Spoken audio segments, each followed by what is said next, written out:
Hi, this is Braden Holtby.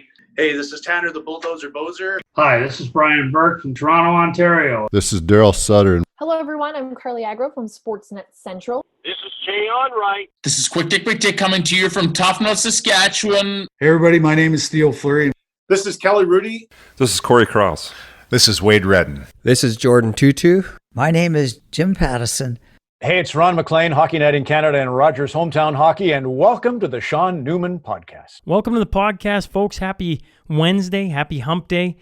Man, the week is just cruising by. I don't know where the days are going. All I can think is spring, hopefully, is getting an awfully lot closer. Today we got the House of Payne in studio, so I hope you'll kick back and relax and enjoy some stories from the past. But before we get there, let's get to today's episode sponsors. Jen Gilbert and team for over 40 years, since 1976, the dedicated realtors of Coldwell Banker, Cityside Realty have served Lloydminster and the surrounding area. They are passionate about our community, and they pride themselves on giving back through volunteer opportunities and partnerships, supporting many charitable causes over the years. The culture of Coldwell is awesomeness. Their award-winning premier office franchise, combined with their knowledgeable, diligent, and friendly team, are here to support you through every step of the process. They know home is truly where awesomeness happens. Coldwell Banker, Cityside Realty, for everything real estate, 24 hours a day, 7 days a week, 780-875-3343. The boys over at HSI Group. They are the local oil field burners and combustion experts that can help make sure you have a compliant system working for you. The team also offers security, surveillance, and automation products for residential, commercial, livestock, and agricultural applications.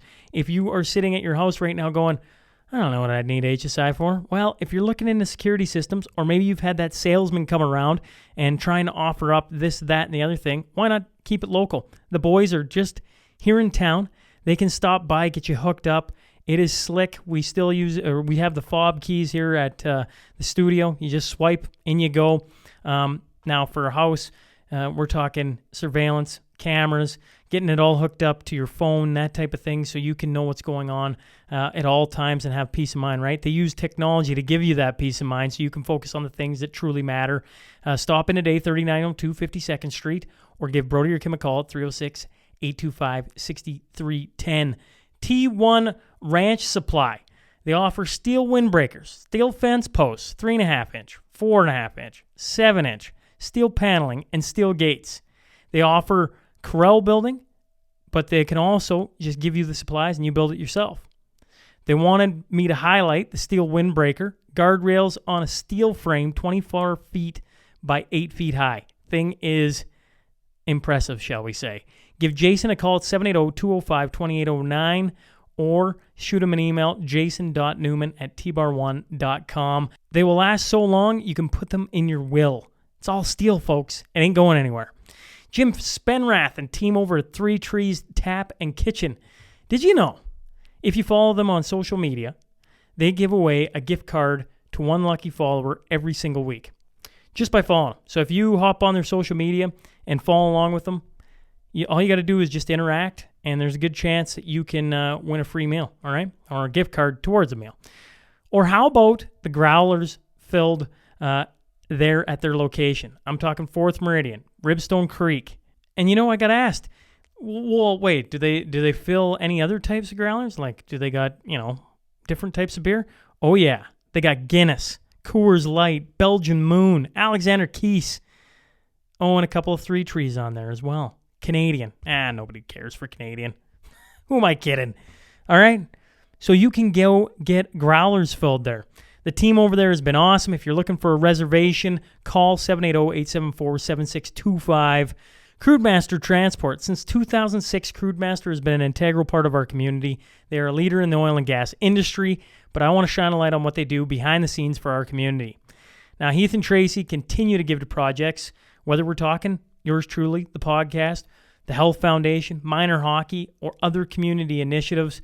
Crewmaster, they're always thinking community first. SNP billboard across from the UFA is just one of the things that Read and Write has done for me.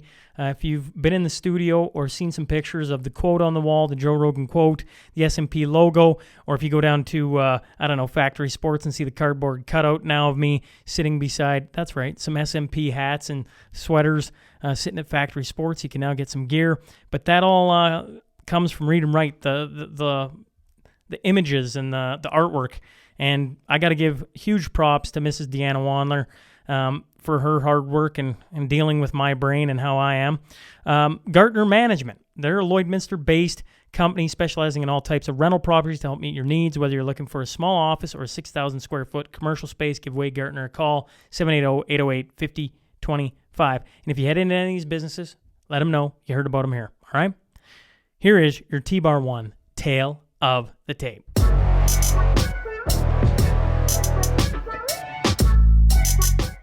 Both born in 1936. They've been married for over 60 years. Proud parents, community members, and avid farmers. I'm talking about Bernard and Mona Payne. So buckle up, because here we go.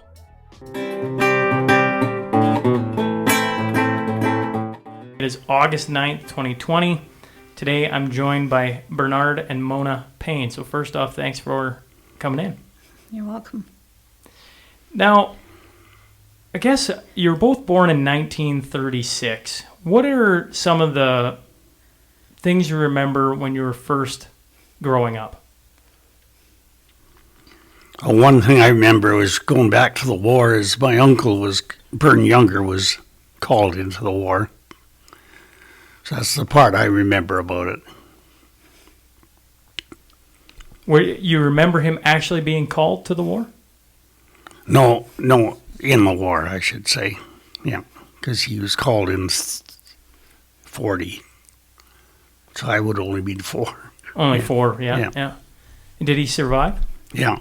And what was he called? What part? Navy, Air Force? Army. Army. Yeah. Did he ever talk about it? A little bit, not overly. Frank Creech talked a little bit more about it than him. At the exhibition meetings, odd time we'd get into a conversation.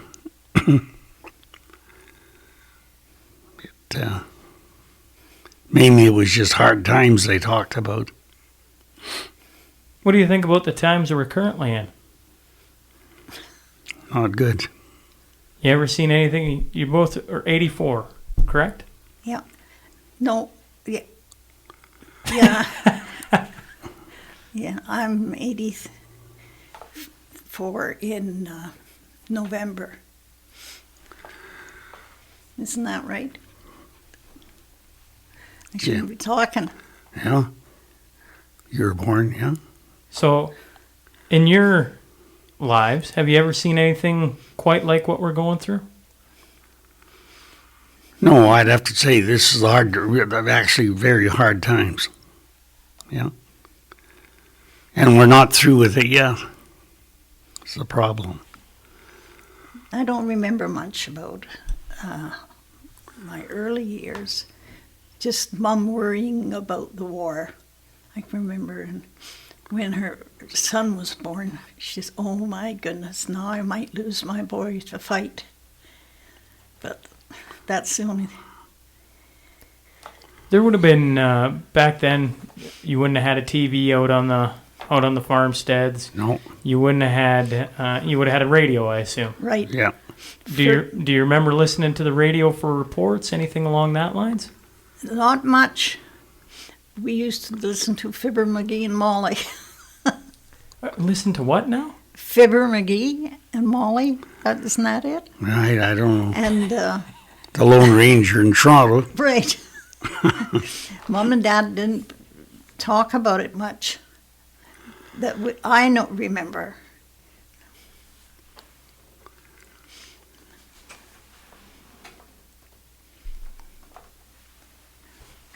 Adjusting. So it was on the radio then, that was the, just like a little, almost skit? Mm-hmm. Yeah, half an hour. Whereabouts did both of you grow up? I assume, Bernard, you were out in Greenwood? Yeah. And I was in the Durness district in Alberta. And whereabouts would that That's be? just 2 miles west of the TV tower. Oh, okay, yeah. And what was life for a kid like back then? it was just fun is what I remember. Horseback riding and planting a garden, and we had garden clubs. We were in 4-H garden club.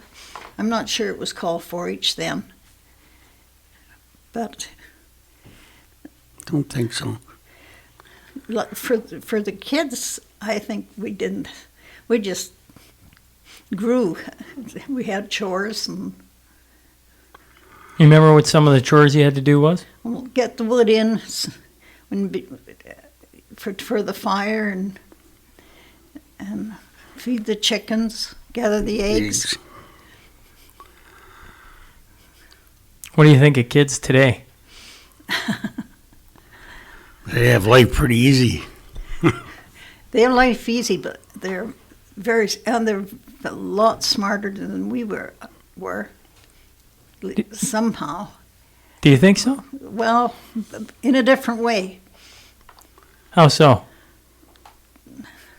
Stay with the mic. I guess it's all the technician they have, stuff to work with, like adding machines and cell phones, and you can't stump them on a question. So does that make them smarter then, do you think?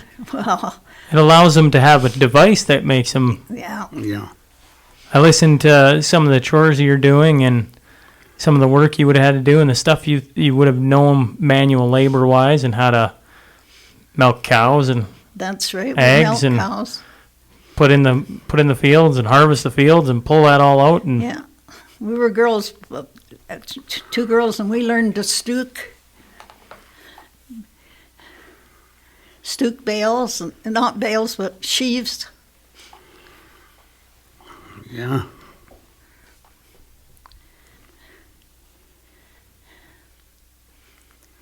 All I remember mainly of the young days is stacking bales. We used to put up 5,000 bales a year. 5,000. Yeah, and that was a lot of bales when you handled every one. We had the feedlot then. We went through quite a few. And everybody helped? Yeah. How many siblings did you each have? 2. I had a brother, and I have my sister still living. Okay. Yeah. How about you, Bernard? I got 2 girls. Two sisters. So each of you came from 3. Yeah. And our parents knew each other too, because they used to visit the parents of our parents. They visited them. So when did you guys meet then? When we were about 14. Well, we knew each other before, but we were kids and we didn't know who our parents visited. Their grandparents, were from not too far apart, and they visited, so we visited with them. I took her out when we were 16. And then we went together till we were 21, got married. At 21, you got married, so that would have been 56. You were 20 and I was 19, but we both turned.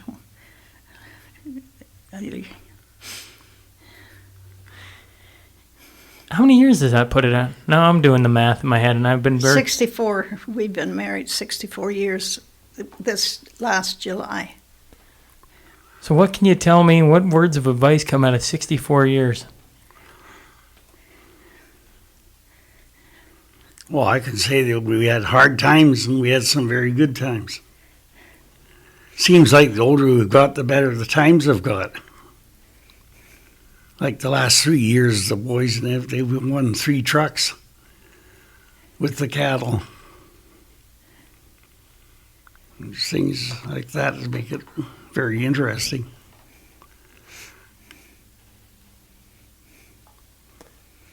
Where did you get married?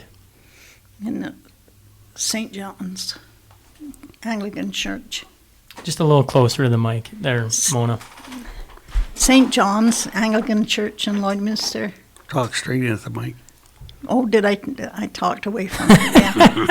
Yeah. Say it again. No, all good. Did you have a big wedding? Well, to us it was a big wedding. We had got married and then had a lunch on the farm, our farm in Alberta. Well, I'd say 150.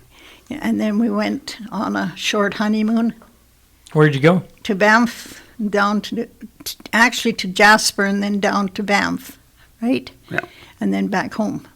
And what were you driving back then? 52 GMC half ton with an old camper, wooden camper on the back. That's So you what- guys camped? Yeah. What did you guys think? Through the Jasper Banff Trail, what was that road like back then? It was pretty good, yeah. The worst was the rain. Come in the sides of the camper and everything was wet. Came in the sides of the camper. What do you mean? Well, No, in the roof yeah, pump. huh? It was leaking through the Oh, roof. okay. I don't know. On the corner of the roof. It would leak a little. Yeah. Stopped to go to bed and the bed was wet. She wasn't too rosy. A little different compared to these days where you... Well, night and day difference. You know, these days, for a honeymoon, well, I just take myself. We went to Mexico, and we don't have a camper. We just, if we're gonna go, we either tent or you hotel it. That's kind of the thing. But always growing up, we had a camper in the back of the truck, and you roll out to the mountains, and nobody ever really thought about going too much further than that. No.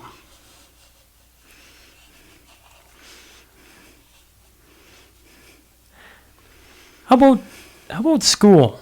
When you were growing up, what I assume the one-room schoolhouse? Yeah, both of us in one room. Yeah. How There was 30 children at Greenwood. 30 children at Greenwood. And 21 of us were cousins. Paynes. So nothing's changed. Oh. When you look back at the one-room schoolhouse, what's some things that stick out or you can tell the listener about? You go ahead. Well, it was pretty interesting. We all had a friend, usually in your grade, and we didn't have as big a. I think we had about 18 at Durness, and we had a picnic every year. We always looked at and a Christmas concert. Then we worked for the month of December on the concert. We loved that. We didn't have any schoolwork. And then we asked every parent to come. And then the picnic was at the end of the school year. And just a wiener roast, nothing extravagant, but enjoyable. We rode horseback to school, 2.5 miles.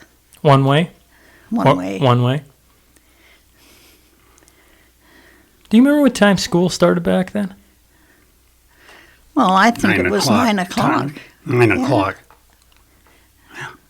How about electricity? Did you have anything? Not till 1951. Not till 1951? No.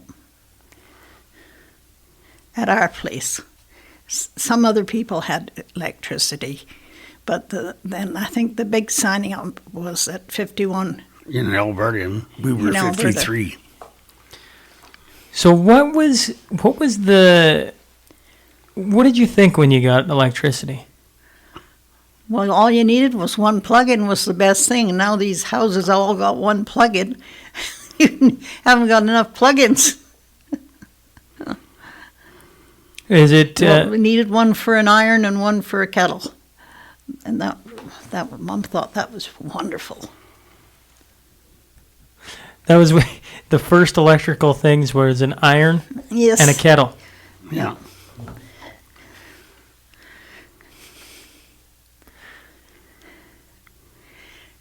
What about discipline in the school?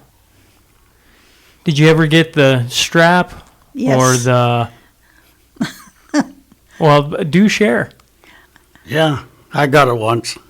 I got it once too for something I didn't do, but so I didn't like the teacher very well. But they did get the strap, and it never hurt us. I don't think. There was some kids got it quite a few times. Slow learners. Well, yeah. Yeah. When you see how far we've come now with discipline and not being able to even pretty much touch a kid, what are your guys' thoughts on that? It's good in one way, and it bothers me in another way, I think. Maybe gone just a little too far. I kind of feel sorry for the teachers at times. Well, I can just imagine 21 Paynes in a school and trying not to... How about growing up with sports? Did you dabble in playing anything growing up? Did you have hobbies that way? Yeah, we had a sports day that each school would get together and compete once a year in June, 1st of June. So did we have a sports day. We went to Streamstown, and before we went there, we had to pick the best, like do the things that you're doing, and take just the first and seconds. Not everybody got to go. And we had a ball team. We played some of the neighbors in schools, but just competition. There was nothing, big prizes or anything. The honor was a red ribbon. Wintertime was just skating on a slough, and we'd get together for wiener roasts and that. And other than that, Christmas was a big deal when you got together. Everybody got together, Your family? Yeah. Yeah. I feel like when I talk to the generations before me, if there's one day that sticks out, it was Christmas time out in the country. Yeah. All the family would pile into a little 2-bedroom house and get cozy and Yeah. laughter and smiles and everything else. Is there a Christmas that sticks out to either of you that was enjoyable for different reasons, or? No, all of them were, because we looked forward. The dads got up and did the Irish polka, and everybody did all the, until we were to grade 9, and then we went from our school to Kitscotty to a dormitory, and stayed there the week, and then went home on Friday. And then we went back Monday morning. We worked with two of the neighbors. There was 6 of us. We'd go, and that was good. I've heard Shep had told me about the where you boarded in Kitscotty. Yeah, the girls' dorm and the boys' dorm. Second year I was there, there was too many girls, so the upstairs in the boys' dorm became the grade 11 girls' dorm. That was a bit of a handful for the matron. Little late night shenanigans going on? A little bit. What did you think of going, essentially boarding away from your parents? Did you enjoy that? That was a big thing. If we didn't get home on a weekend, we were just done up. In other words, I was rushing home to see him because he was my boyfriend then. Do you remember what your first date was? Yeah, we went to the theater. held hands. And Mom and Dad, they waited in the car till the show was over and we came home. He went home with his parents and I went home with mine. Do you remember what movie you went to? Probably Randolph Scott. Western movie, anyway. Yeah. Was it a drive-in? No, it was in the Empress. Empress, the Yeah. old Rio. And then Rio the Theater. Rio Theater opened up too. And you're right, we did go to the drive-in too after, when Bernie got old enough to drive. What was your first car, Bernie? 28 Chev. I bought it after thrashing with my wages. How much were you earning thrashing? And I had to get my dad to drive it home, and we took her home. And then when I went home, I was a month, I think, or 2 months off 16. We made $5 a day thrashing. Was that a good wage? Well, I guess then it was. How much did you pay for it, the 28 Chev? $200. It's a fair amount of days. It was quite a bit then, Yeah. because I took all my thrashing wages, I know that. Then we drove it, and then I bought a 38 Chev. How about gas? How expensive was gas back then? Well, if I remember right, it was in that 30 bracket, 32, 34 cents. A gallon, not a... A gallon, not a liter. Yeah. You talk about thrashing.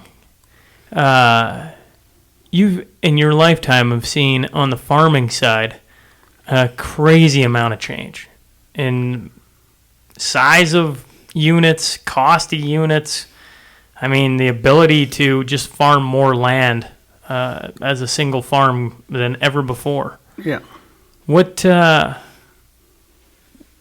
piece of machinery came out and you were like, oh, that is a godsend, or that is amazing. Couldn't have dreamt that up, but I'm glad we got it. Well, to me, it was the combine to get away from thrashing. Could you talk about thrashing? You know, I've out on the Newman farm, we have a thrashing machine just kind of sitting there on a hill. And as a kid, I've probably driven by it, climbed on it, everything a million times.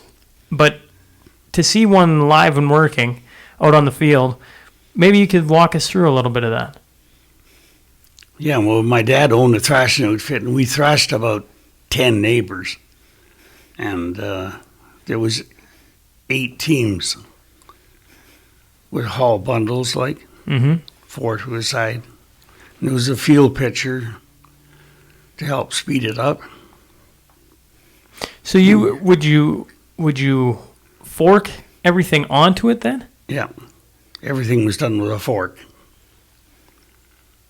Loading on. How many people would it take to do a field? To like thrash a field, like fork it along? Well, there'd be the eight teams, like, and men, and a field pitcher, 9 people. And 9 people. Then the fellow running the machine and the separator, 2 people. So 11 people? 11 people it would be, yeah. Yeah. That is an operation. Yeah. It was a fairly big thrash machine. There was smaller ones that took 4 people, but... Did you enjoy those days? Yeah, you did. You got together with everyone. In the morning, it was early. You had to get up and work, get your horses ready, and 6 o'clock, because you had to be ready to have breakfast at 7 and go to the field at 8. Was it pulled then by horses? A thrashing machine? No, tractor. A tractor? Yeah. And how long would you work for? How long would a day be? If you're out there for 8 and... 6 o'clock at night. In the evening. So 10 hours of... 8. No, we didn't start thrashing until 8. 8. So it would be to 6. And an hour for dinner. Did you ever take afternoon naps then? You didn't get much of a chance. The odd place where we went, we had to sleep in a barn, in a loft in a barn, 2 farms. Because of distance away from home it was? Yeah.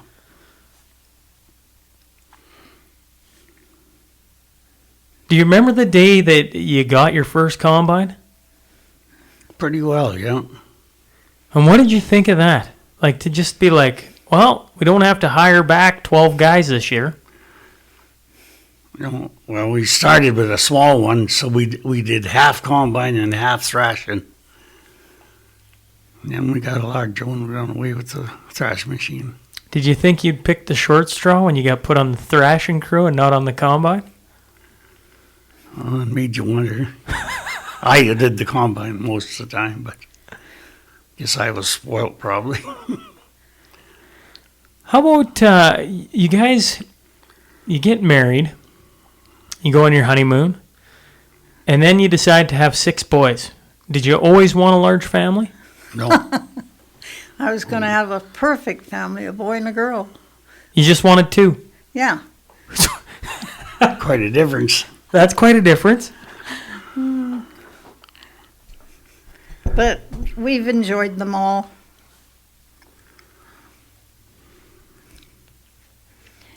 Our combine, our thrashing and that was much the same as theirs, only we were small, did it as a smaller operation. Like they did most of it themselves. They didn't go around and do that. And the women were always busy because they took out dinner to the field and lunch to the field. And they pack it up. Our boys would turn their nose up if you landed in the field with a big box of sandwiches and you dig in. They would wonder how you eat it. You know, they're picky. They're picky to sandwiches? Well, it's everybody all over dust and grain and they're all eaten out of the... But it was good. You know, one of my fondest memories as a kid growing up was harvest time when Mom would bring us out supper and it'd all be, I don't know. I always think mushed together and just, away you go. I don't know what was about that, but I always thought that was awesome as a kid. We did that for a long time, too. After I don't know why our crew, we shut down and went into the house for supper. Well, probably proximity. Yeah. Maybe?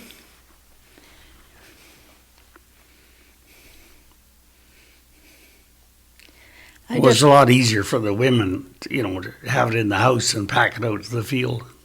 They brought lunches out morning and afternoon. Yeah. Did you keep mixed farm? Did you have lots of animals? Yeah, we had cattle. Well, not many cattle, but Your dad had pigs. Pigs, ducks, geese, and chickens, and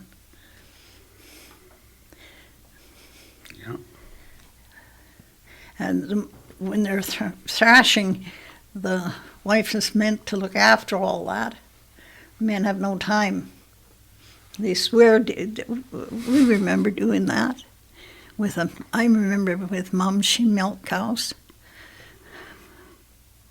My sister had a thing of fainting every time something went wrong, so she had to put her in the manger so if she hadn't fall off anything.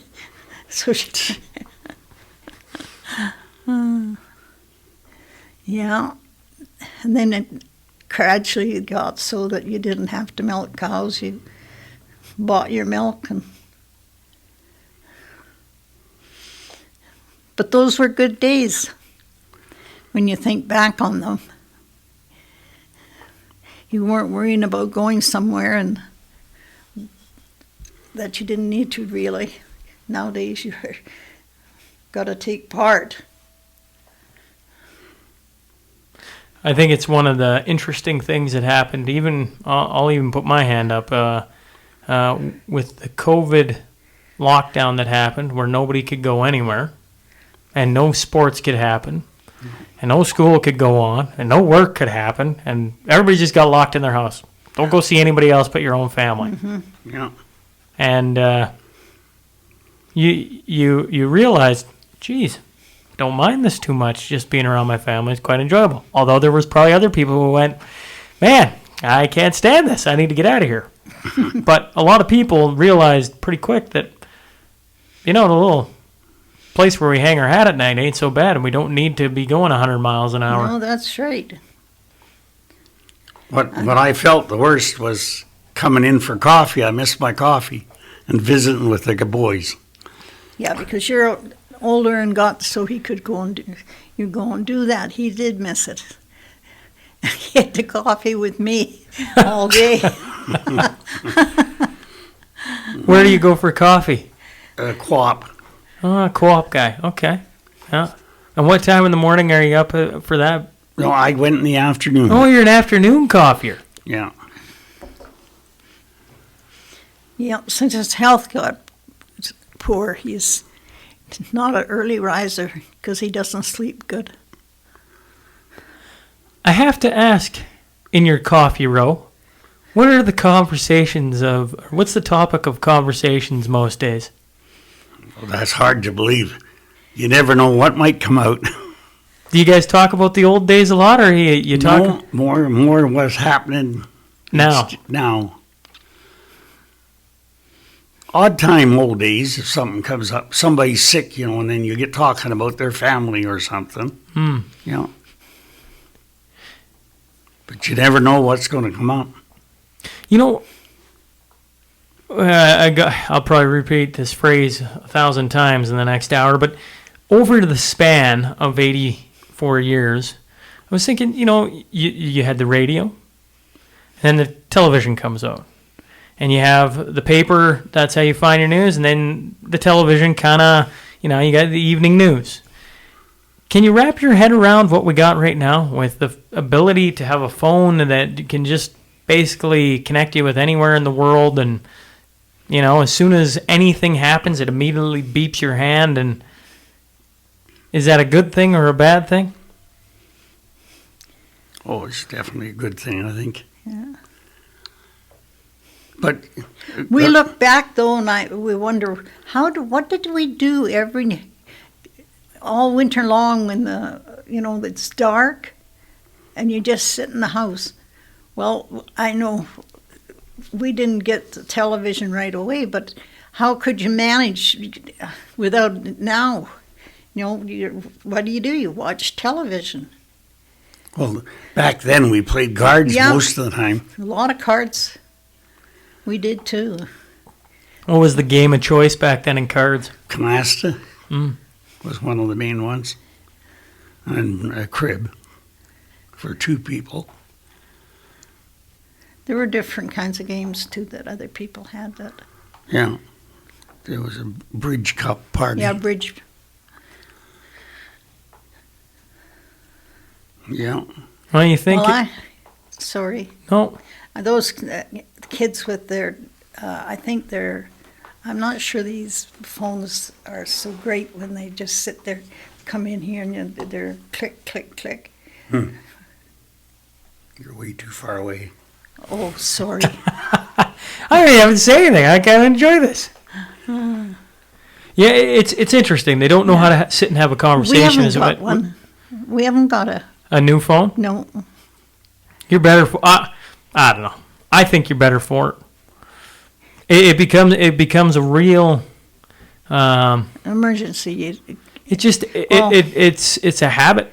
Your brain, in the back of your brain, you're constantly checking it and just looking, and you can't even when you want to, unless you physically put it away. Well, we've got two grandsons in the yard, both with good ones, and their mother has one, and there's four of those phones in the yard. So Bernie and I said, well, we don't really need one. Surely somebody would be handy. Boy, some people look at you and think, what the hell's wrong with you not to have a phone? We have 3 phones in the house. Oh, so, yeah, but that's... Can we talk about you guys having 6 boys in a 2-bedroom house? Yeah. It doesn't matter to us. As long as they were boys, it was fine. We started out with Bern and I and the first baby were all in a little room. And then there was just a room with as the kitchen and dining room were all in one. And then we built on the second boy came along, we built on a piece that was quite a bit bigger. It had a living room and a big bedroom. So that bedroom, we had all the boys were in one big room, and we were in the little room. And it worked because we had 2 sets of bunks. One bunk set was a wide one, and there was 2 on the bottom and 2 on top, and the other bunk set was narrow, so there was just 1 on each, and that means the 6 boys. That's how we managed. And no bathroom. That is something that's the best thing that you could have. And no porch. And when wintertime, I think the bathroom was the big thing. yeah. Going to that outside toilet was, in the winter, was kind of cool. All the daughter-in-laws just shake their head. Oh, dear. But we managed fine. But every move up was very well accepted. So you had an outhouse for a bathroom. Yeah, old Eaton's catalog for toilet paper. And when Eaton's catalog for toilet paper? Yeah, and when it was 30 below them paper, Eaton catalog got pretty stiff. We didn't have that a lot. We got saved all the apple papers and the Christmas oranges on paper that they were nice. That was a treat. Yeah. So was toilet paper too expensive back then? We just never. I don't know why. I can't answer that because you go around to the neighbors and they're like, nobody had toilet paper, eh? So I don't know why. So none of the neighbors had toilet paper. No. But that's quite a long time. Yeah, that's back. Go way that's back. even back before our kids came. Yeah. We had toilet paper when our kids came. Yeah, in 50. I'd say about Before 50 the 50. toilet paper come. Geez, they talk about the COVID toilet paper crisis. Back then, it would have been Eaton's catalog. Make sure you don't let anybody steal that on you. No.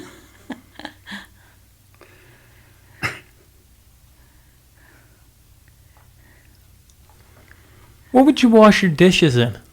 Did you have a kitchen sink? No, dishpan. A dishpan. Oh, yeah, Grandma had one of those back in the day. Yeah. So you'd fill it up with water. You had a well then? Yeah. A lot of people had a pump and a cistern.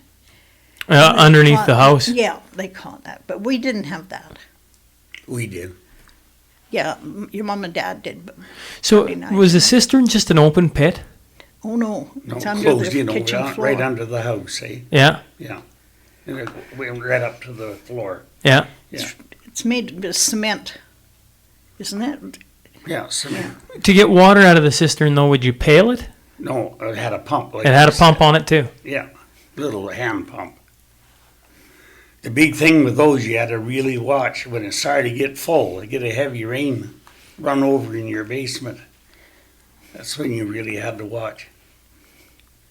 Well, you had a basement, but my mom had a cellar. So you sure didn't want the cistern to run over because it was dirt. I take it from time to time the cistern ran over. Yes, you forgot to unhook it, or it rained so much that night. So was it hooked up then somehow to the roof? Roof water? Yeah, Yeah. that's the way it went in, yeah. Do you remember just off the eaves troughs somehow you had a Yeah. piping that just Yeah, ran it down to that's the... right. Went into the cistern, yeah. Did you drink that water, the cistern water? No, No, No? you hauled your water with a pail for drinking.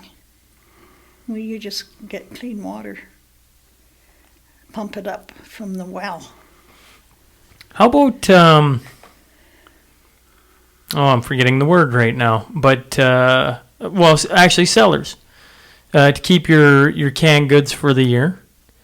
I'd had Tom Hoffman on, and he talked about hauling ice up from the river and putting it down in. Yes, we had. That's what you did as well? We called it an ice house. An ice house. A hole in the ground and then packed it full of ice and sawdust. So would you go to the river then and haul up ice too? No, from a slough south of us 3 Oh miles. yeah, duh. You got water around, yeah. So you chop up ice in the wintertime. It feels like life back then, you always had a job to do to ensure that life was, lived. That's true, yeah. You're always doing some kind of a job. Yeah. And cut wood, for the stoves. For the stoves? That was a big job. Cutting wood. Getting wood in, yeah. For speaking of wood, for Christmas, would you cut down your own trees? Did you have a Christmas tree? No, we used to go up north and my uncle used to go up and get a load and bring them down and sell them. From up north, like you're talking... Just straight across the river. Straight across the river. Hewitt's Landing, they called it. Yeah, Hewitt's Landing. So you go across the ferry and chop down a bunch of trees, bring them back and sell them. Yeah. We never did that. How did Dad just bought one usually, didn't he? Yeah. In Lloyd, they still did that and sold them in Lloyd. And sold them in Lloyd. They didn't get a whole bunch and sell. When you used to get together with a group of your friends, what did you? I'm curious. Like, did you talk about the day's happenings? Were you at all concerned about politics or the goings on of the world, or were you just, we got the field to bring in here this fall, and after that it's going to be wood, and after that it's going to be this? Did you ever sit and just talk about some issues? My grandmother used to be I call it a bad one for politics, and she'd end up in an argument. So politics did come up then? Oh, yeah. She was a strong CCF, and the rest of the family was against CCF. So they had their rumbles. And CCF is? What's it NDP now? now. NDP now? Yeah. Yeah. Bernie's family was so much bigger than ours. Like, my dad didn't have no brothers and sisters. And my mom had just two sisters and a brother. And so we didn't have big family gatherings very often. See, her mother's side was the man, so you'd know them. Yes, absolutely, yeah. Yeah. We both originate from Barcolmas, though. Do you you remember your the bar columnist? Do you remember that'd be your grandparents then, correct? Yeah. Oh, yeah, we had both of mine. We even kept my grandpa when we moved down to the other house. Oh, really? Yeah. Did they ever talk about the travel across, the trek to Lloydminster, anything like that? Oh, a little bit. I blame myself for not wanting to listen. I think my grandpa would have definitely liked to talk. He passed away, 2 years after we were married, right? Yeah. 58. And my grandmother, she was a bar columnist. And she did tell us a few stories. Mom told us a lot of stories that she had told her. They had it rough, though. I don't know how they run out of money. And manage. their quarter of land that they homesteaded on was $10, and he only had $5 to put down on it. So he had to work and pay it off the next year. And that year they lived on jackrabbits and prairie chickens. And their house, they started with building a log house with a floor and 3 logs, and then put a tent inside it for the winter. And then put a tent inside of it? Yeah, that was, they didn't get any more logs because they had to bring the logs down the river, eh? Imagine how cold that was. So, the 2 families in there too. Yeah. Sure makes you think when somebody goes, I got friends like this. You'll hear it probably, you'll hear it all the time is, I just need a bigger house. And all I got to do is sit and listen to that story and go, man, you could have had 10 families in the houses we have now. Oh, yeah. Yeah. And now we're starting to hear the odd ones saying, I wish I hadn't built such a big house. Oh, now I got a lot of housework. Yeah. Got to watch that way. Yeah. The change in the system, the bigger the house, and it becomes too much work. Everybody wants an easy life. Not everybody, I guess, but a lot of people. Because they get involved in so many things. Bernie gets involved in too many things. I was going to say, you guys were involved in quite a bit. I wasn't a lot. I had 6 to look after. That's involved in quite a bit. Yeah. Well, they were good boys. I had a belt. Did you have to use the belt on the boys? Just give it a swat on there. And do you want that? No. She had the belt above the fridge, and if she was going for the fridge, they'd just straighten up right now. Then he'd come in and spoil everything because he hadn't had to play with them. Oh, so it's Bernard's fault. Yeah.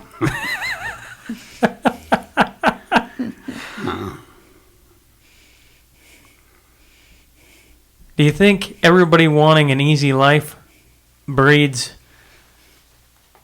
problems?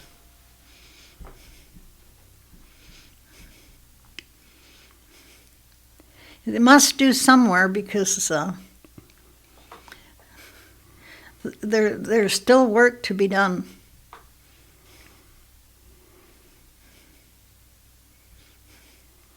It's funny how brothers are so different, though, too.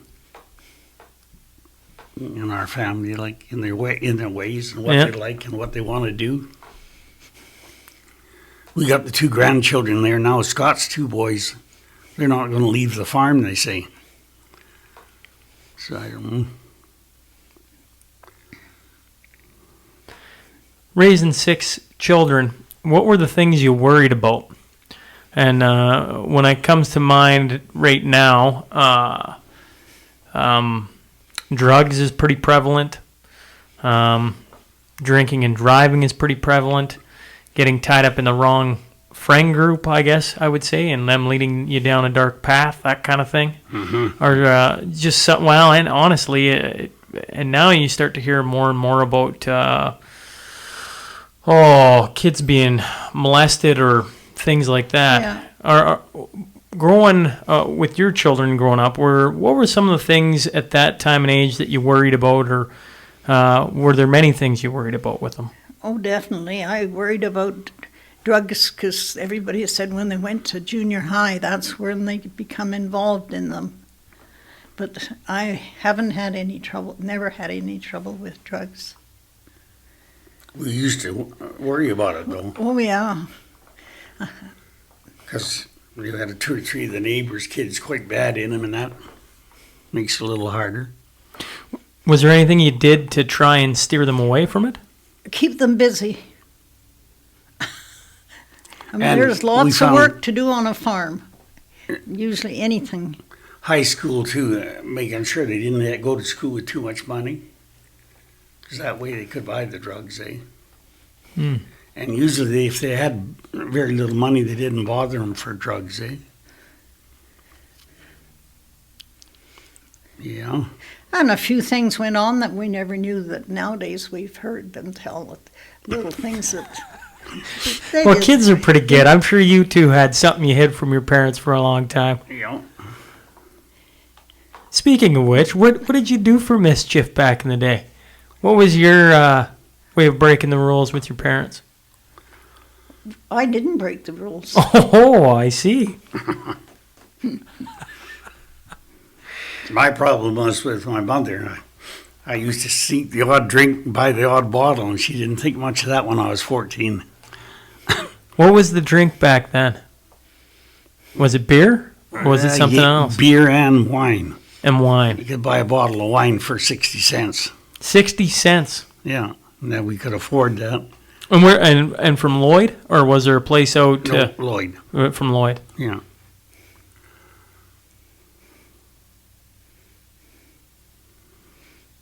And I was never run into that drinking. We never had no home brew in our area. It was north. Had to get up around Jumbo Hill to get into the home brew.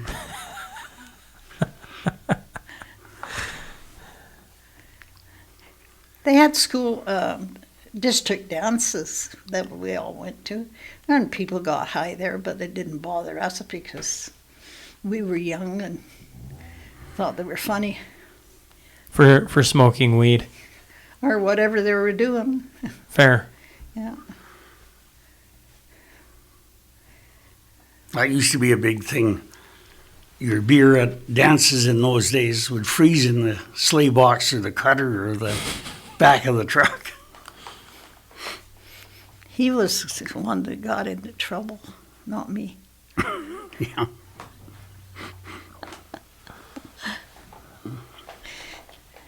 And my oldest kids were pretty good, really. They were all good. They've all had their little missed accidents and ups and downs. And we lost our oldest son.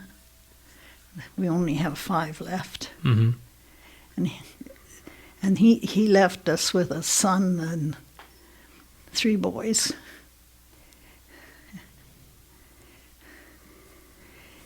And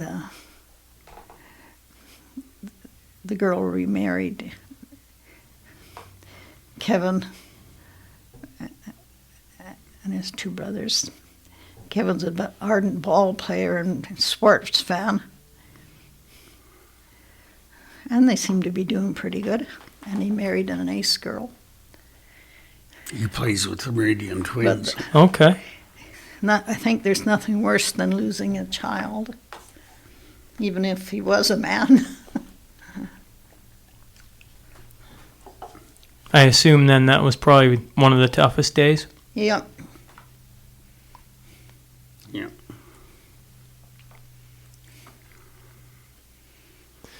You know, you bring up sports. All your kids, I believe, were pretty active in the sports, were they not? Yeah. Was hockey as big as it is now back then? Well, or were they there had school hockey then, in Lloyd, like here in local teams, like. Yeah. I coached them for 9 years. You coached your kids for 9 years. Did you have a line of Paynes? How close were they all? How close were all 6 of them? Well, Just about average 2 years apart, right? we had 6 kids in 10 years. Maybe the last 2. It's 1964 and 1974. You got no running water. You got 6 kids in a 2-bedroom house. You guys should win about 12 it would awards. be about 4 kids then. We got the water. No, we got the running water in 63 when Rocky was born. Yeah, so that before. How excited were you when you got running water?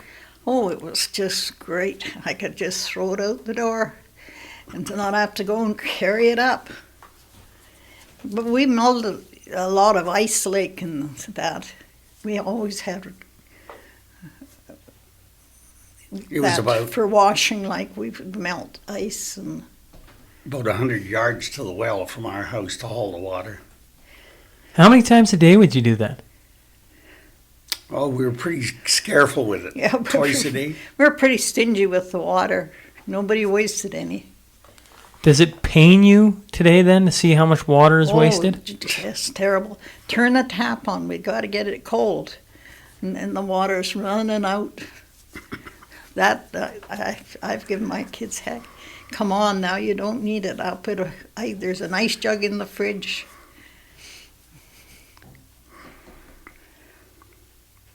hard though when you don't remember those times, Yeah. right? When you turn on the faucet and it just runs, Yeah. and now they got things that make it instantly hot, right? And you you have a hard time understanding what some people, what time before this was like.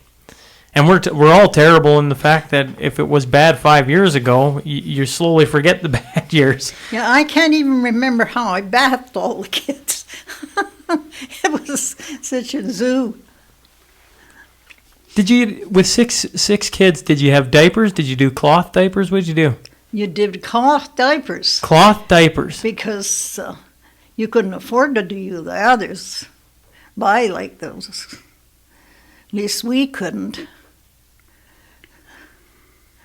Wash diapers every day or every 2 days. When you didn't have a dryer, you froze them and hoped they'd freeze good. Then lift the thing out and let them freeze and then lift it back in with the diapers on. Usually I always had diapers in the front room, hanging and drying. And Clothes rack stuck in the middle of the floor. nobody comes, so it didn't matter. I just love to see these kids try and do what we used to. 6. Carry out the ashes and keep the fire going. 58, we had a bunch of steers and the cattle went, I forget what it was, a mad cow disease or something. We lost that. We had a tough year, 2 years after that. Damn near lost the farm over it.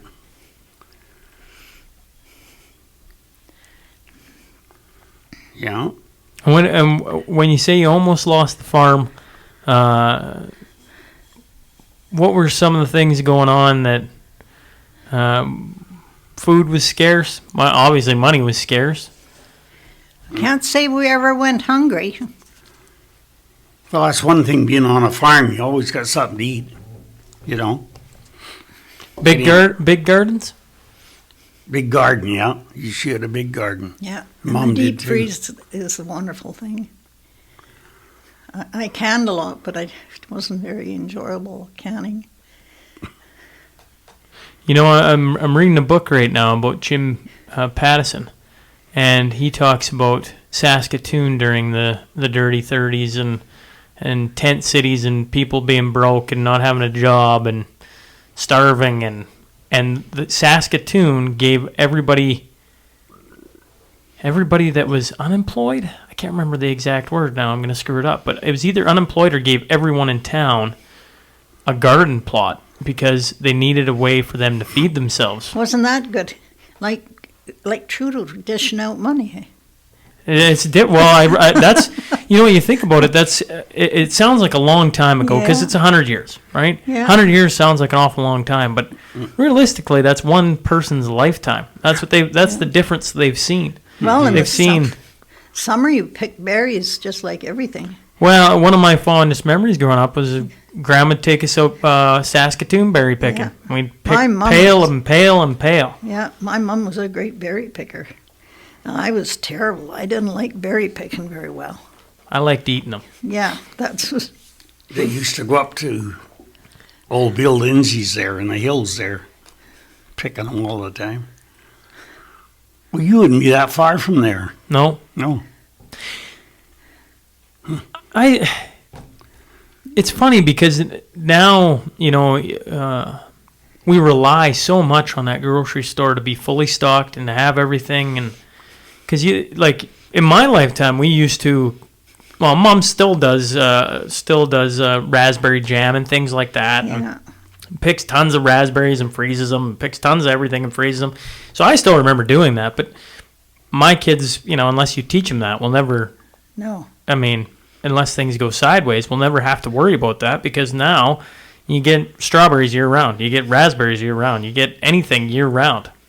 What were some of the things that you were, come summertime maybe, was there a special treat or a special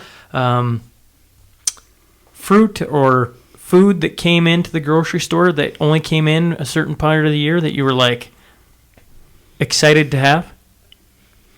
One I can remember quite quick is pineapple. We used to think that was quite a treat. Mom had raspberries and she had strawberries and she picked everything.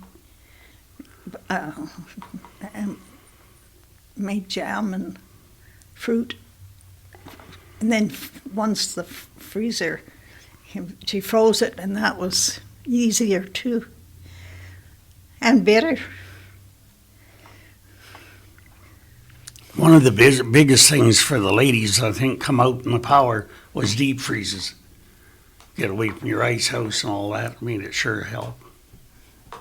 Well, now you're not chopping ice all winter long. Yeah. That had to have been hard work. Wasn't that bad. We had an ice saw.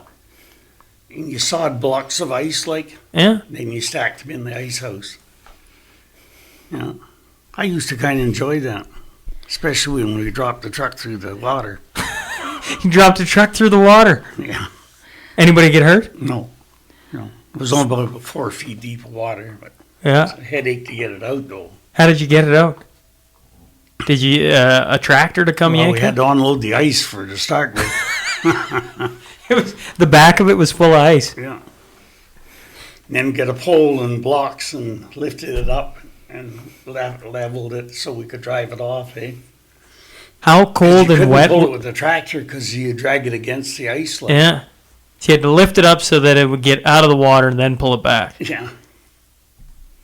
How? So you were in the water then? Yeah. It was, It was a little chilly. yeah. I was, That was before my time. oh yeah. You know, we've talked. I was about 10, I guess. We've talked quite a while now, and I haven't brought up cattle, or I haven't really brought up cattle. You're known for your purebred. Yeah. Was that a family thing, or was that a conscious choice at some point? No, that was pretty well my own choice. The limousine. Yeah, limousine. Started out, when I started, Dad was commercial, like, had two different breeds. But then when I got involved in the farm when I was 16, I started with Angus. And I built the herd up to 120 head of commercial. And then I sold them 100 and bought 10 limousine cows with the money. Everybody thought I was crazy, even the banker. So why did you do it? Oh, we got a 4-each calf, part limousine calf. And it done so good that kind of turned me on the limousine. Well, that was in 73 or Yeah, 74. that was late. Like, I'm So, building this up. Yeah. Yeah. But everybody thought you were crazy for doing it. Well, when I sold 100 cows and bought 10 limousine, I thought we were going to go broke. that's what, yeah. You thought he was crazy too? Yeah. I said, I don't know how we're going to do it. We've got 4 cows and we had 40. But the gamble paid off. Yeah. Yeah, it sure has. The last 3 years, we've won a truck each year for the best bull and female Yeah. in Edmonton. And now the grandsons have gone into Aberdeen Angus again. And they got themselves about 60 head of purebreds. So that's working out real good. Why purebred?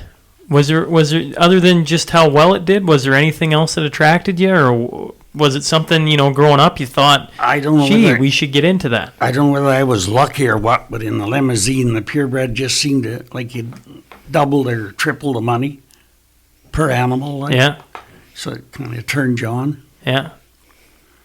And I always my life was cattle. Like, I just grew up with cattle. Like, started showing cattle when I was 12 years old. Yeah. So there was never anything else for you don't think? It was when you were in school, you're like, I'm going to be a farmer. I'm going to be a cattleman. Yeah. Yes, he wasn't a scholar. No. I got out of school as soon as I could. Did you graduate? No. What grade did you go to? 7. 7. No, what did you go to? She went through school. I graduated. You graduated? And then I went to Miller's, I can't think of what they called it, but it was before Business college, business wasn't it? college In Lloyd here? in Lloyd. Yeah. And then I got married. Then I got married. Then I started taking care of 6 children. Mona, growing up, what did you want to do? Oh, I was going to be a nurse for a long while, and that took 4 years. And I thought, we can't wait 4 years before we get married. I didn't want to lose him. Love does strange things to you.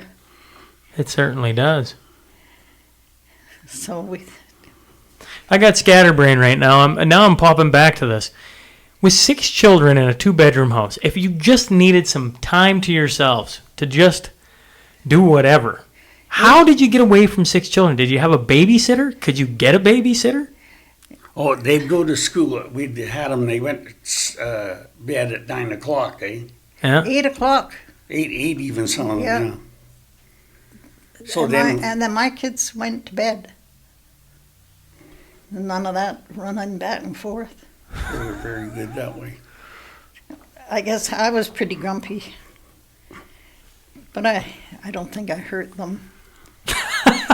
Then we'd visit after that or play a game of cards between us. Yeah. Pass the time. Go to bed about 11 o'clock. Get the 11 And o'clock then- news. And then go to bed. Then we went bowling once a week for a couple years.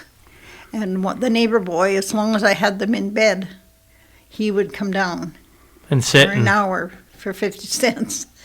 Or 2 hours, because by the time you get in there and get out and get back. Yeah. It was really reasonable and very kind of him. And just sit with them till then Bernie'd run him home, or if he hadn't a vehicle, or you That's what couldn't we really did. leave 6 of them alone because they're all brothers and they all thought they were the boss. Mom said, I'm boss tonight, so the bigger ones would say, no, you're not, you little turkey. That wasn't their words either. Oh, dear. Greg was very good, though. He helped me a lot.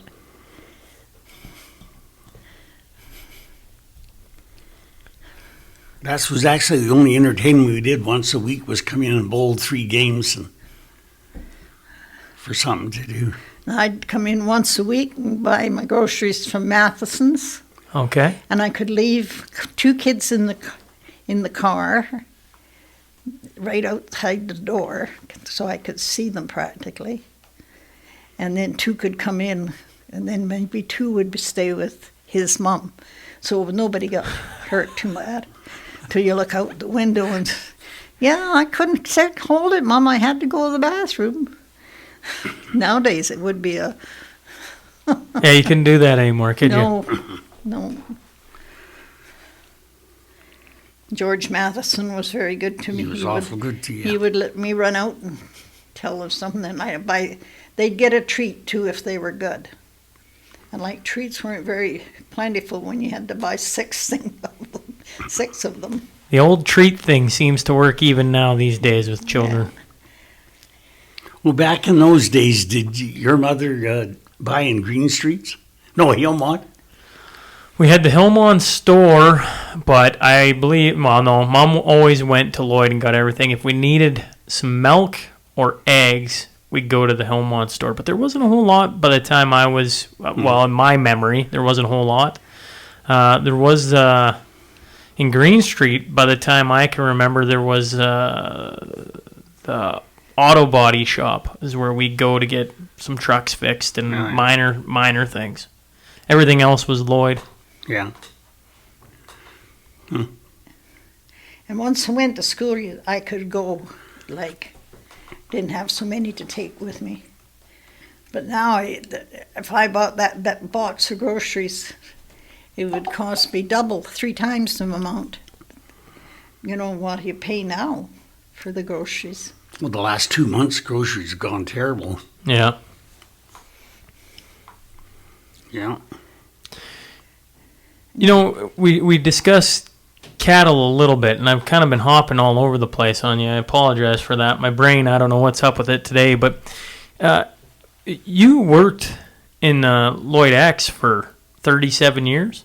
Yeah, I worked the first 2 years. got paid, and after 35 years, I volunteered. And then for 35 years you volunteered. Yeah. What is it about the Lloyd X? And I don't know, I've lost count on how many people now that I've sat with have been people inducted in the Hall of Fame or worked there. Or what is it about the Lloyd X that keeps people, like 35 years, 37 years, 2 years working? It's a long time. Yeah. What was it about the Lloyd X? Well, it was, first of all, there was 24 directors, eh? And if it was a good group of directors, you got along good, and that helped. Sure, made a difference. And there was so many committees, there was always something a little different. You could get on a different committee next year, like, and that. Yeah. Well, you could sure tell the ones that got on there that didn't enjoy it, and they got off the next year. Not only did Vern do that, though, he, in the other bit of his spare time, he was running the community center. When they took the bus away, then they put Greenwood into a community center and had to make money for that. And he worked the bingos in Lloyd all the time for money, and so he was always involved. He belonged to the Elks, and he won the Lions Award that one year. So I wonder the time I was away, I wonder we had 6 children. Because I was away a lot of time. And then he took the Canadian, he had to go on limousine, and he had to go away for a week at a time. Good, you didn't hear that. Oh well, it was all worthwhile. That was interesting on the Canadian limousine with the cattle. So when you say sales, so where did you have to go for that? Regina. Okay. Or Calgary for Alberta. They could hire at either place. They said we could go into Alberta because we were right on the border. Okay. It was so far to go to in Saskatchewan. They were kind of slow, Saskatchewan was, in catching on. There weren't really many members. Well, in Alberta, we had more people with big money. Yeah. And they went over faster, like. There was a lot of money spent in those days on cattle. We didn't have no free time in the summer because we were doing that. Summer shows and that. And the fall is terrible. Some years we took in 12 shows, exhibitions. Do you still get all the shows? Some of the shows? Myself? I haven't the last year. Do you miss that? I do, yeah. He wishes he could get there in a day and come home. They're getting so big now, so much walking like Edmonton and Regina. That his health doesn't allow him to enjoy them the same. He's too played out. That's why we're not a good thing to give you a good interview, because we're old and forgotten. I think it's fantastic. You've given me plenty. I'm thoroughly enjoying myself, so I don't think you have to worry about me one iota. That's good. I have to ask Bernie about selling milk around town. I was talking to a couple of your sons, and something about with an uncle you'd go around Lloyd selling milk. Yeah, just up by the big Husky building, a block this way. Okay. That's where he lived, and he milked cows there. On the outskirts of Lloyd? No, right in Lloyd. Milk cows right in Lloyd? Yeah. Yeah, it'd be a block and a half west of A&W. Okay. Right on the highway. Right. Yeah. So you'd have milk cows there? Yeah. Milk them? Yeah, and take them out and pasture them right across the highway from Husky. And then you were his hired help? Come in and help me sell some milk? 12 years old. I was his spoiled brat. He had no children. I had half of my life when I was young. I grew up, not a half, a quarter. I grew up with him. Go live there for the summer, you mean? Yeah. Holidays, I'd go into for the summer, yeah. And a little carton like that with 6 jars of milk in. Okay. You'd walk around, peddle that around town. And how much would you sell one of those for? 25 cents. Have any issues selling them? Pardon? Did you have any issues selling them? Or did they go like hotcakes? Did Oh, they yeah. You had your customers. Yeah. Yeah. Yeah, same customers all the time. And then he was also the delivery guy in Lloyd. Delivered all the fruit and food around town to the stores, Okay. cafes. Team of horses in the flat dray wagon. I always enjoyed that. That was what I looked forward for my summer holidays. And then he got killed, gassed in 56. No, sorry, 45. Yeah. Just 2 miles north of town in a garage. They were starting a tractor and the door blew shut. So that was the end of that. Starting a tractor and the door blew shut. And what happened? He got gassed, gas fumes. Yeah. The tractor backfiring trying to start, and they both got gassed. That quick? Yeah, That quick off of a tractor just trying to fire up? yeah. He was on the seat. He died right on the seat, never even got off it. And the fella cranking the tractor, he got to the door but never got out. So it's that quick, like you say. Holy man. So there had to be quite a few gas fumes, Absolutely. 46? Did you say? 45. You're only 9 years old. Yeah. 10 years old. Yeah.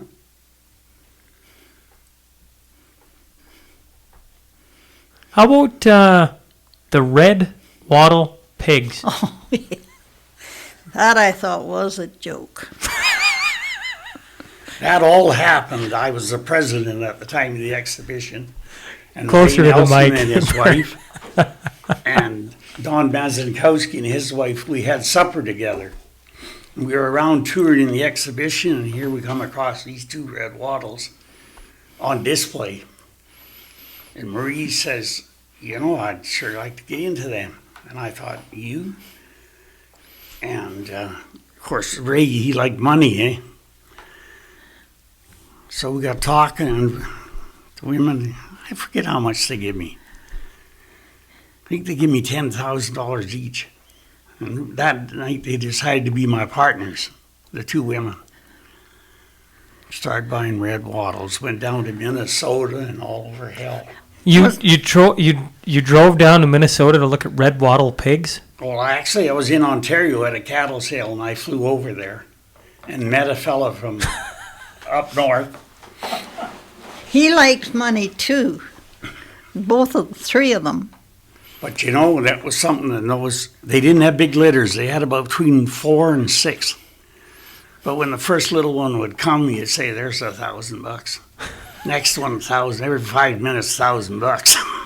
Mark and Scott were just little boys, and he peddled them so much BS that he had them looking after them and staying up all night with them, and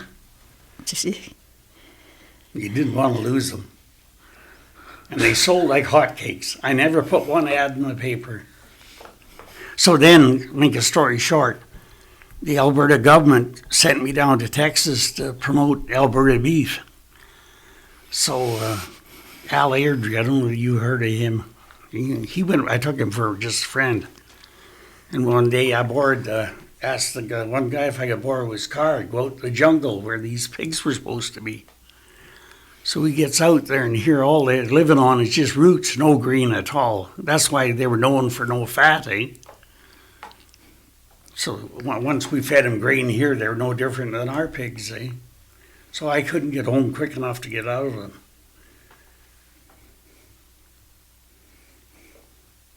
But I sure couldn't get over. I had 2 brothers come, one behind the other, about 5 minutes. And here they're fighting in the pen who's going to get which pigs.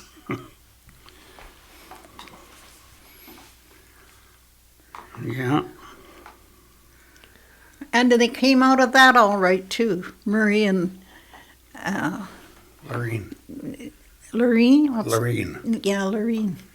I guess the Mazinkowskis are not feeling that good anymore. Couldn't have better two partners for two ladies. They never, as long as they got the money, that's all they worried about. I just laughed at him. Oh, dear. He had to clean up his act, though, to go around with those ladies. And you know, people are funny. With them two as partners, like both very well off, people used to think if they're in them, we better get in them, you know. Yeah. If you could go back to your 20-year-old selves and take a time machine, you get to go back and talk to your 20-year-old self, is there any piece of advice you'd give them? Well, I think what we went through, the big thing is that what I'm doing right now is advise them not to go too far in debt. So I think we haven't seen the worst of it yet. Hate to say it, but No, it certainly feels like it's going to get worse. mm-hmm.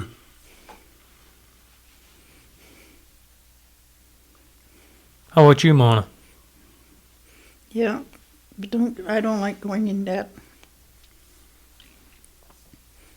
Was there ever any tough years where you were in debt and had the creditor calling? No, we were very careful. Like I say, we all pretty near lost the farm twice before. And that's one reason today I used to rent land instead of buying it. And now I'm kind of kicking myself. I should have been buying some more of my land. Then it was, cheap. Cheap, yeah. But you didn't know it was going to turn out like this. Like, if we could have had quite a bit more land if we'd have known how things are going. We've had some really good years. Yeah. Our kids have a good chance of, if they don't go wild.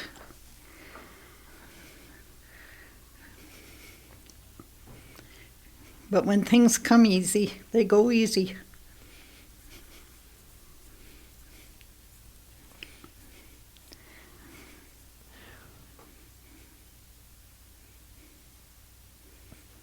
In your lifetime, is there an event that sticks out that is like you couldn't believe happened? Or surprised you? I guess winning these trucks would be one of the biggest surprises.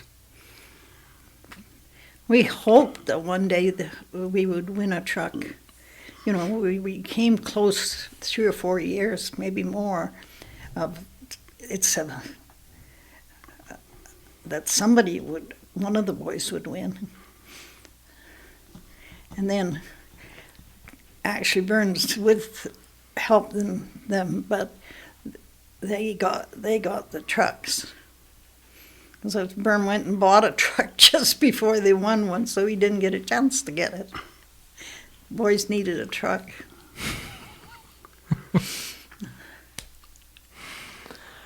How about what's the biggest achievement in your life, do you think, if you look back? Is there something that sticks out that way? The bingo. The bingo? Yeah. The exhibition board, they didn't want me to get involved in gambling. We had a couple of religious ones on there. Okay. Anyway, we did. And, I can't say for sure, but we made over $200,000 running bingos. And the Greenwood Community Center, we built the hall out of the bingos. So that'd have to be two of my big, that turned out very well.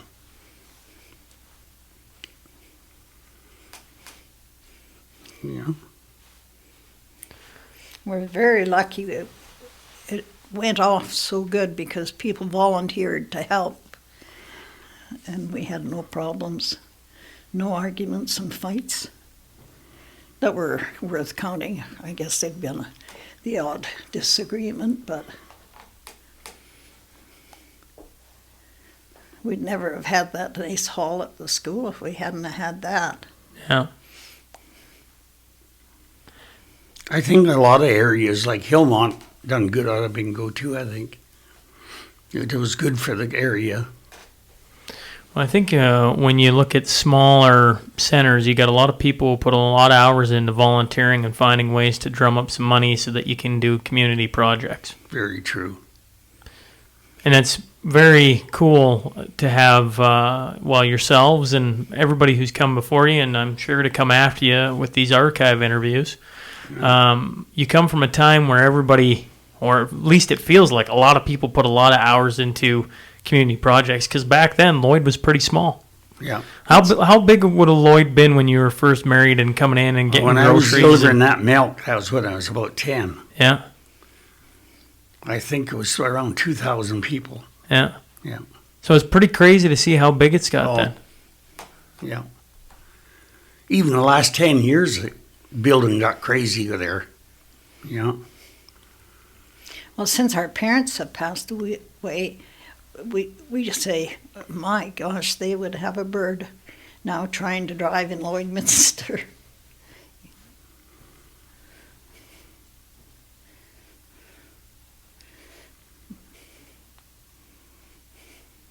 Yeah. How much is the city now? Oh, I was going to say just over 30, but I think that was with maybe a little bit of the surrounding area. I'm actually not 100% sure. Mm-hmm. That's what I thought too. Yeah. It's definitely, since I was a kid, I remember there being really nothing past the old Nelson Lumber, and now you got all the way out to Walmart and beyond. Yeah. Yeah. And like going north, we're out to the 2 Mile Road already. Yeah. Yeah. Yeah. Slow going north, hasn't it? Speeded up the last couple of years. East and west on the highway, I guess. Yeah. Well, I don't want to hold you here the rest of the afternoon. Is there anything else that you'd like to... I've picked your brains about a lot of things, and some things a little bit more than the other. Huh? Is there anything that I've maybe skipped over that... maybe... Is there any lessons that you learned growing up that were memorable? I think so.